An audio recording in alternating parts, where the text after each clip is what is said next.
Hello， 大家好，我是天线。大家好，我是小鹿。我们来聊聊台北 IL 赛场环境。耶！大家好，又来到我们大家最期待的这个 RL 赛前分析啦！欢迎我们两位熟面孔，天线跟小鹿。耶！最近这个 RL 要开始了，那两位是有在玩什么牌组吗？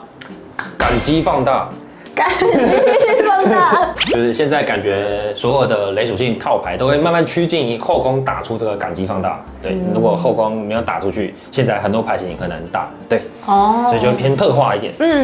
那小鹿呢这边有在关注什么牌组吗？我目前自己都是打鬼龙，因为是我老朋友嘛，就是比较熟悉。那关注的话，我其实有在关注红明月。哦。可是我在想说，因为在刚发售的时候，那2周这讨论度其实蛮高的。可是我居然就发现没有在上位的牌组里面看到红明月。台湾的环境比较少。是为什么会有这样的情况？它有点像当初密勒跟囧基是它前期可以打一个很强的压制力，但是后期可能被干扰的话，那会后继无力一点。如果你没有抽到它可能关键补给站啊，或是其他相关拿资源的卡片，对你可能被一个奇数之类的就回不来。了解了解。对，然后我们这边有看到一个 tier 表对 T1，奇亚蒂娜，然后2喷跟沙奈朵。其实这几个牌组在这个古代跟未来这个新的卡盒上市的时候，好像没有什么 buff 的感觉。他们有，就是奇亚蒂娜跟沙奈朵，他们有那个反击捕捉器。对，就是它这个东西是一个很好后追的牌型，因为像这2副牌，可能前期还没有展开，对方就会先拿1到2张奖赏卡，那你再用这个反击捕捉器就可以抓可能后面的东西，例如像电牌可以抓龙龙羊，它车队需要2颗无声能量，那你可以把它抓上来。那沙奈朵可以用吼叫尾或者是克雷瑟利亚打备战的东西，那相对奇亚蒂娜就可以勾魂焰。对，就是一个它会让对方可能会再落后1、2回合，就靠这个反击捕捉器再抓回来。那我有看到有些投入那个浮屠博士，就是会加入就是它的剧本。对，因为这是新出的牌嘛，然后就很多人会加入到牌组里面。那在什么情况下会用到这张牌？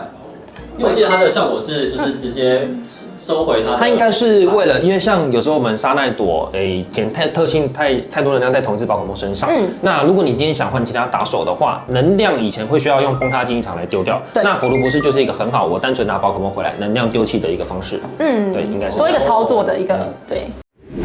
那2喷在这一次有什么新的牌组的加入吗？因为我之前有看到，就是比赛里面也有人带到水木，就是进化2喷。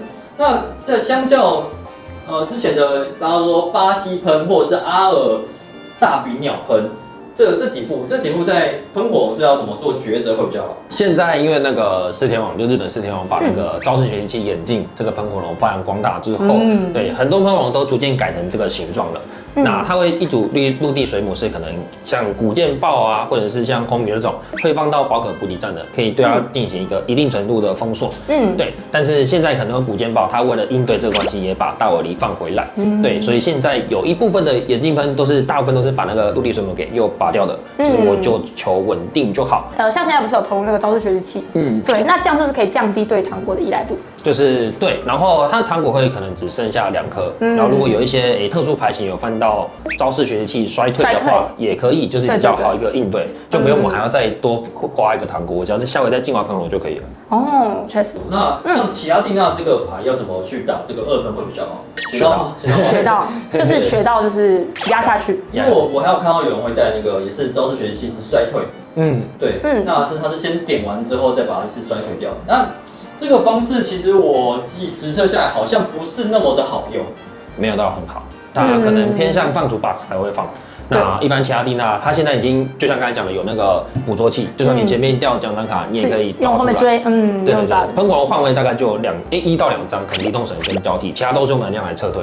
对，其实它相对对反击捕捉器的抵抗力没有到这么好。拉丁美洲大赛里面有一个叫做 Tor 的一个玩家，大家都知道，之前玩沙奈朵玩的很有名的。那他这一次玩的一个叫做我自己称它为放逐 box。对，它里面带了盖欧卡、轰鸣月，我全都要，真的，地板还有帕路，什么都有。理解是怎么样啊？之前它就是有点算是前身的放逐榜，只是多了一个铁皮榜。那大家会比较讨论度是这个帕路奇亚 Vista 需不需要放？它可以让光辉角和冷蛙还有铁皮榜做一个很好的输出，但是它又只有各1张。对，这个可能比较会适合 BO3的国际版的环境，就是我这3场里面卡个1、2次在奖赏卡。还可以运作，对我接下来2场打回来就好。对，那繁中版可能大部分在调整会优先看能不能把这2张给换掉了。就是相对比较吃操作一点。会，这种排型，因为感觉资源多，就是可以选择多，所以要在每个环境下做一些比较对适的配置跟出牌这样。就是你可能选花选起来是什么，你会有点头痛。对，而且它的资源的配置也是一个需要去思考的问题。Tier 2呢有我们的轰鸣月、密特顿、古剑豹，还有我们的梦幻。然后我比较好奇的是，古剑豹跟梦幻，这个梦幻呢，它为什么还活在这个世界上呢？他现在会投入那个百货公司，全城百货公司，可以抓那个灾祸箱。对，它是一个贴附在 V 身上之后，对方直接昏厥掉你，可以放8个伤害指数。那相对我就可以降低神体糖果跟讲究腰带的负担。梦幻现在不会带雪道了吗？一样会有，所以它百货公司跟雪道都会带，都会带。但是我有发现有投入陆地水母的牌组在。你说梦幻里面投入陆地水母吗？这么讨厌？对，这么讨厌。对，因为它就是特性的关系嘛，就可以防止被古剑豹一拳就带走。再来是那个古剑豹这副牌，资讯怎么好像越来越少的感觉了？你们大家有发现吗？其实少的话是国际版跟日版，台湾打的呢还是很多，还是有。就是打目前的怎么说2喷啊、伤害朵还是有一定的打法。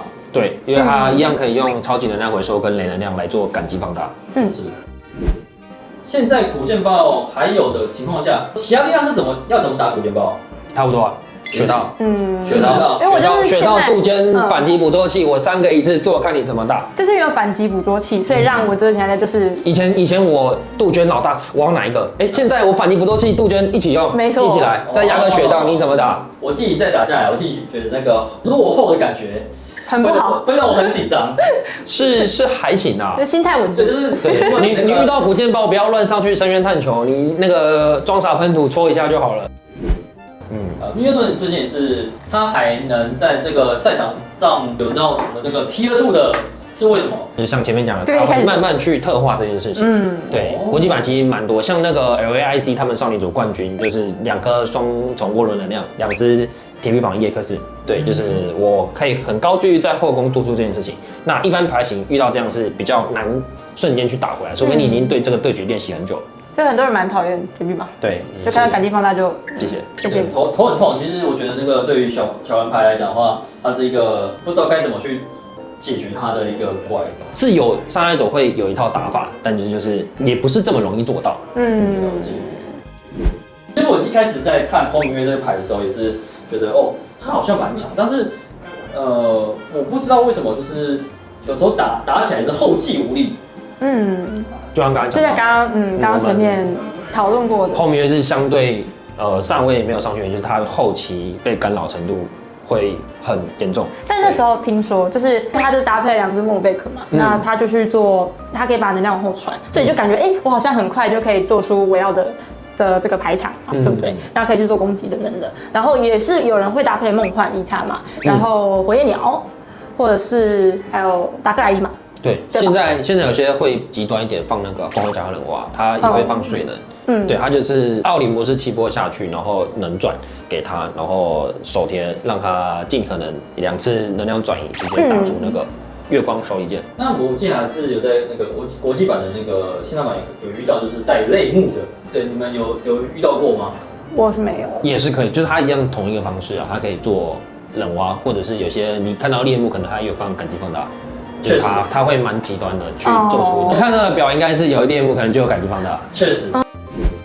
T3是第一个牌是我们的这个铁舞者，对，铁舞者也是一个一开始大家不知道怎么去玩它的牌，后面才有这个炎帝铁舞者。下一副牌是我们的那个纯放逐，这个应该算是放逐勾分吧，各种东西还是蛮多的。对，然后还有我们这个已经慢慢变少的洛西亚跟我们的赛弗。那我们先讲到我们这个铁舞者哦。这个铁舞者这副牌，你们是怎么看这副牌的？不讲武德。对，因为铁舞者特性嘛，它是换位可以在一只宝可梦身上放2个指示物。那如果你一回合是4只的话，那是不是最多是打80？GP 在80以下，它可能都可以直接把你带走，对，变不见。不讲武德。我刚刚还有放那个瑜伽闭环的。对，它可以在先2或者是后1的那个时间点，就是用瑜伽闭环跟炎帝。铁舞者这3个组合去拿2到3奖，3奖就是直接你什么事还没有做，你3奖变不见了，你要怎么打，但它也是一个相对更怕干扰的东西。对，如果你骑术跟杜鹃那些东西放得够，然后选刀压下去，它后面你的 combo 就没了。对，它的就没有办法去顺利展开。可是炎帝就是。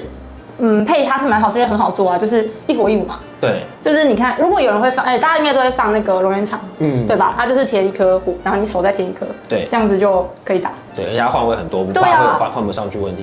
确实。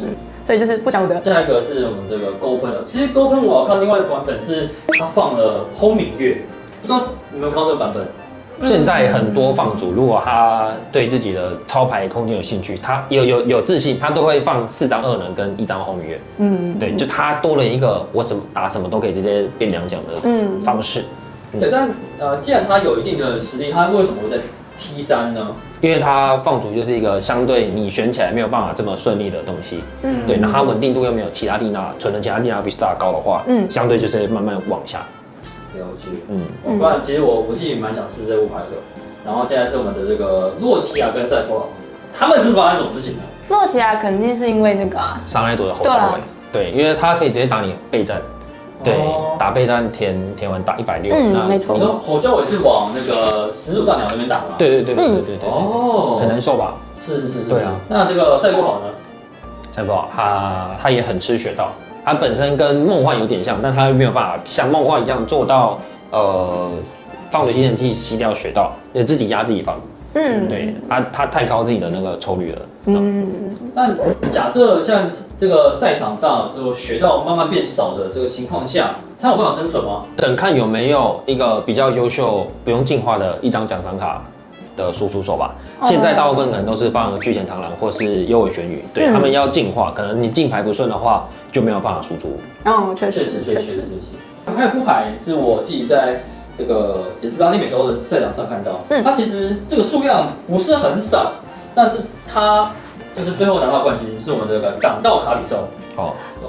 这个挡道卡比兽呢，在这次的古代未来版本中是有加入了这个白金魔星跟我们的这个豪华斗篷。那这副牌有增加这个的话，就会变比较好打了吗？在这个环境中，就以往我开老大或是利加那一盒，可能没有办法做一个野贼3姐妹这样丢牌或者是其他抽率的干扰。对，那他现在有反击捕捉器，只要对，因为他自己不会拿奖赏卡，那我就可以很准确的就抓出来，相对压力会比较低一点啦。那如果是就是单中的这种情况下，他还是没有办法打吗？就利加。除了以上这几副牌的话，两位有没有就是自己有看到什么不错的牌，或者是有没有什么就是这次 RL 想分享的？我自己是刚刚讲过那个炎帝留者，对，因为我是觉得那个疯狂换位是一件蛮有趣的事，可以让整场比赛蛮忙，就很有事情做，就是一直想办法。所以你可以玩杀那朵。没有，那个操作就是有一点，你知道吗？有一点高难度，对，它是比较有操作性的。铁游者我就有换位就换。对，而且就是因为刚好他投入很多新牌，你会觉得好像有点什么好像大家还没有办法习惯你在打什么，对，所以就是环境对一开始就他就可以先做这样。确实。那天线呢？我可能我现在在想说，我感激放大的要求度是看我要放像拉丁美洲那个少年冠军一样14电加上2颗双重污染量，还是要干脆多放一点，因为他们有放到18颗连能量或者20颗连能量，对，就是为了求后羿感激放大。最后一个问题是，这次 RL 冠军你们觉得会是哪一套牌？